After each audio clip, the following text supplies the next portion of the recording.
Saudari-saudaraku yang terkasih, berjumpa kembali bersama saya, Inspirasiku di Antara. Renungan Harian Senin 12 Agustus, Pekan Biasa ke-19. Semoga kita bersama keluarga dan komunitas kita selalu dalam keadaan baik, tetap sehat, dan bersemangat.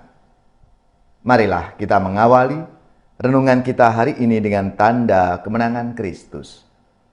Dalam nama Bapa dan Putra dan Roh Kudus. Amin. Allah Bapa yang Maha Mulia, Engkau berkenan menampakkan kemuliaan-Mu dalam diri Yesus Kristus Putra-Mu yang menjadi manusia. Semoga kami pun semakin Kau mampukan untuk senantiasa memuliakan nama-Mu melalui sikap dan tindak tanduk kami sehari-hari. Dengan pengantaraan Yesus Kristus Putra-Mu Tuhan kami, yang bersama dengan Dikau dalam persatuan Roh Kudus, hidup dan berkuasa, Allah sepanjang segala masa. Amin. Dalam nama Bapa dan Putra dan Roh Kudus. Amin. Inspirasi kita hari ini dari Injil Suci menurut Matius, bab 17 ayat 22 sampai 27. Marilah kita siapkan kitab suci kita masing-masing. Kita akan membaca bersama-sama, lalu merenungkannya. Sekali peristiwa, Yesus bersama murid-muridnya ada di Galilea. Ia berkata kepada mereka, Anak manusia akan diserahkan ke dalam tangan manusia. Mereka akan membunuh dia, tetapi pada hari ketiga ia akan dibangkitkan. Maka hati para murid itu pun sedih sekali. Ketika Yesus dan para muridnya tiba di Kapernaum, datanglah seorang pemungut pajak bait Allah kepada Petrus dan berkata, Apakah gurumu tidak membayar pajak 2 dirham? Jawab Petrus, Memang membayar. Ketika Petrus masuk rumah, Yesus mendahulinya dengan pertanyaan, Bagaimana pendapatmu?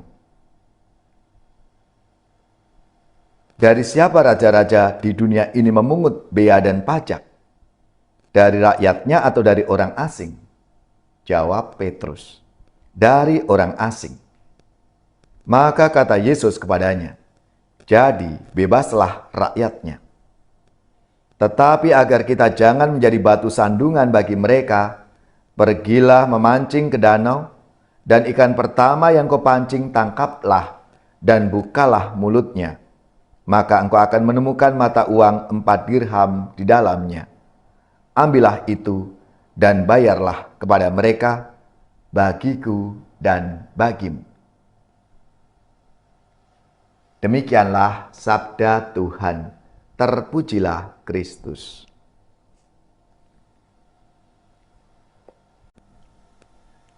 Saudari-saudaraku yang terkasih, hari ini kita bersama seluruh gereja Katolik memperingati Santo Maximilianus Maria Kolbe, imam dan martir, yang hidup pada tahun 1894 sampai 1941. Lahir di Skącka Wola, Polandia, dari keluarga Kristiani yang baik dan cinta pada negaranya. Maximilianus bergabung dengan Ordo Fransiskan Konventual. Setelah menjadi imam, ia mendirikan gerakan Tentara Maria Immaculata. Gerakan ini adalah gerakan gerejawi yang membawa anggotanya kepada kebaktian yang kuat dengan mempersembahkan diri kepada Sang Tak Bernoda. Ia kembali ke tempat asalnya dan mendirikan Kota Immaculata, pusat penyuluhan kerasulan dengan kekasan Fransiskan untuk menggunakan media sosial, radio, dan komunikasi audiovisual dengan cerdas. Ketika pecah Perang Dunia Kedua, ia dideportasi dan dikirim ke kamp Auschwitz Kolbe dengan berani menawarkan diri sebagai pengganti seorang tahanan yang akan dihukum mati dengan memasukkan tawanan ke dalam penjara sampai mati kelaparan. Namun dia masih hidup sampai semua tahanan mati. Pada tanggal 14 Agustus 1941, Kolbe disuntik mati dan jenazahnya dibakar. Ia dibeatifikasi oleh Paus Paulus ke-6 pada tahun 1971 dan dikanonisasi oleh Yohanes Paulus II pada tahun 1982. Itulah saudari-saudaraku yang terkasih, kisah singkat Santo Maximilianus Maria Kolbe, imam dan martir. Dalam sabda Tuhan hari ini, ketika pada zaman Yesus, orang Yahudi membayar pajak, baik pajak lokal, ke kuil Yahudi maupun kepada pemerintah kekaisaran di Roma. Matius mencatat dua kejadian terpisah yang menggambarkan pandangan Yesus tentang pembayaran pajak ini. Kejadian pertama dicatat dalam sabda Tuhan hari ini. Satu lagi dalam Matius bab 22 ayat 15-22. Saat itu orang-orang Farisi dan kaum Herodian ingin menjebak Yesus dengan pertanyaan, bolehkah membayar pajak kepada kaisar? Dalam menyikapi kewajiban kewarganegaraan, Yesus mengajarkan kepada kita bahwa kita perlu menghormati pemerintah yang sah.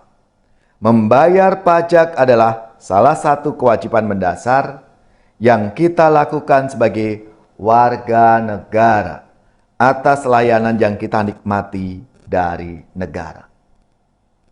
Memang, kekaisaran Romawi waktu itu tidak selalu berlaku adil. Namun toh menyediakan jalan, air, jaminan keamanan, dan bantuan bagi orang miskin. Saudara-saudari yang terkasih, mungkin kita pun juga tidak selalu puas dengan layanan publik pemerintahan kita. Tetapi kita tahu bahwa pajak kita sangat penting dalam membantu sesama kita sebagai warga negara. Misalnya sekarang ini BPJS, lalu kita juga untuk mengurus layanan-layanan publik lainnya yang berkaitan dengan pelayanan masyarakat. Itu semua karena pajak-pajak yang kita bayar kepada pemerintah. Oleh karena itu, Yesus tidak ingin agar kita ini, para muridnya, menjadi batu sandungan. Allah akan menyelenggarakan agar kita bisa memenuhi kewajiban kewarganegaraan kita. Maka marilah, saudari-saudariku yang terkasih, poin penting dalam sabda Tuhan hari ini, mari kita melakukan apa yang seharusnya kita lakukan. Menjadi kewajiban-kewajiban kita, baik terhadap pemerintah maupun dalam hidup di tengah-tengah masyarakat dan hidup menggereja, supaya kita tidak menjadi batu sandungan bagi sesama kita.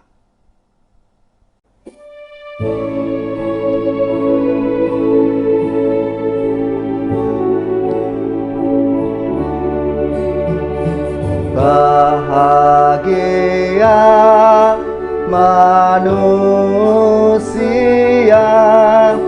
yang tidak tuli hatinya,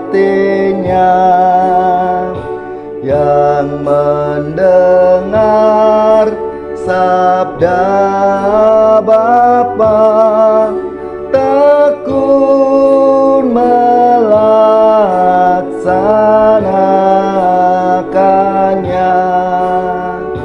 Sabda Tuhan penuh daya, yang tersesat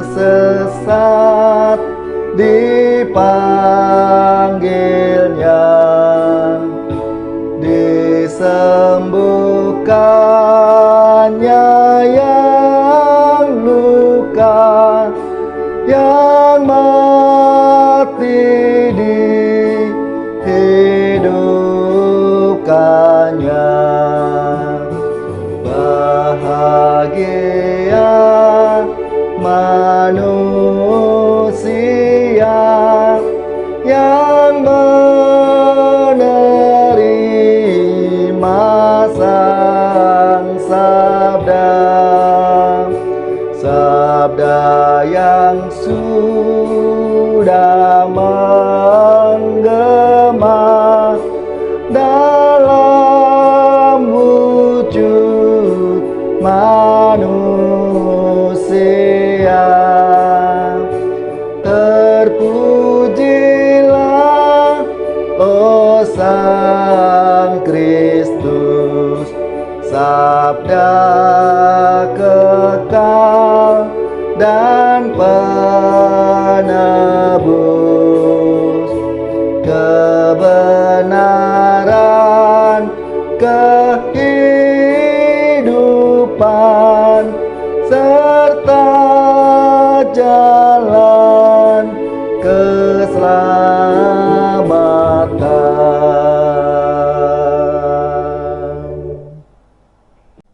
Saudari-saudaraku yang terkasih, marilah kita mengakhiri renungan kita hari ini dengan mohon berkat Tuhan, dan kita akan menerima tugas perutusan. Mari kita siapkan hati kita. Semoga saudari-saudara sekalian, keluarga-keluarga dan komunitas kita, orang-orang yang kita doakan, seluruh tugas, belajar, pekerjaan, usaha serta karya pelayanan kita dibimbing, dilindungi dan diberkati oleh Allah yang Maha Kuasa, Bapa dan Putra dan Roh Kudus. Amin.